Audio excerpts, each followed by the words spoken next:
अंकुश चौधरीचा नवीन cinema शत्रू release होणार आहे. पण हा सिनेमा खरंच बघण्यासारखा आहे की फक्त हाईप आहे? आज आपण करणार आहोत याचा फुल हॉनेस्ट रिव्ह्यू. अंकुश चौधरी मराठी सिनेसृष्टीतील लोकप्रिय अभिनेता आहे.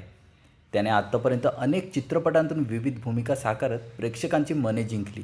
प्रेमकथा ते ॲक्शन अशा विविध चित्रपटात त्याने काम केले. अशातच आता अभिनेता एका नवीन चित्रपटातून येत्या काळात प्रेक्षकांसमोर येणार आहे. अंकुश चौधरीने आत्तापर्यंत सावरखेडं एक गाव, नो एंट्री, दुनियादारी, क्लासमेट, दगडी चाळ, ती सध्या काय करते आणि महाराष्ट्र शाहीर अशा अनेक वेगवेगळ्या विषय असलेल्या चित्रपटांत काम केलेत. कधी प्रियकर तर कधी खलनायक म्हणून तो प्रेक्षकांसमोर आला आहे. अशातच आता अभिनेता पुन्हा एकदा एका आगळ्या भूमिकेतून समोर येणार आहे. नुकताच त्याच्या आगामी चित्रपटासंदर्भातील एक व्हिडिओ सोशल मीडियावर पोस्ट करण्यात आला आहे. अंकुश चौधरीच्या या आगामी चित्रपटाचं नाव शत्रू असं आहे. नावावरूनच अंकुशच्या यामधील भूमिकेचा अंदाज येतो. समोर आलेल्या व्हिडिओमध्ये अंकुश चौधरी हटके लुकमध्ये पाहायला मिळत आहे. मोठा चष्मा, गळ्यातील लॉकेट आणि वेगळ्या वेशभूषेमुळे त्याच्या लुकनेही लक्ष वेधले आहे. यामध्ये तो सिगरेट ओढताना दाखवलं आहे. दुनियादारी आणि दगडी चाळनंतर आता अभिनेता पुन्हा एकदा ॲक्शन थ्रिलर चित्रपटातून प्रेक्षकांच्या भेटीला येणार आहे.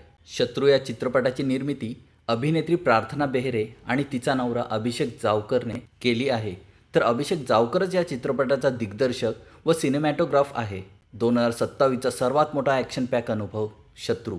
रेड बल्ब स्टुडिओज प्रस्तुत शत्रू 2027पासून अशी कॅप्शन या व्हिडिओला देण्यात आली आहेत.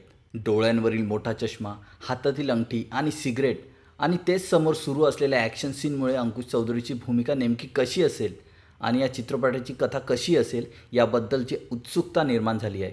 अद्याप नेमकी तारीख जाहीर केलेली नाही, तरी पुढच्या वर्षी 2027मध्ये हा सिनेमा रिलीज होणार आहे. तुम्हाला शत्रू हा सिनेमा पाहण्याची उत्सुकता वाटत आहे का?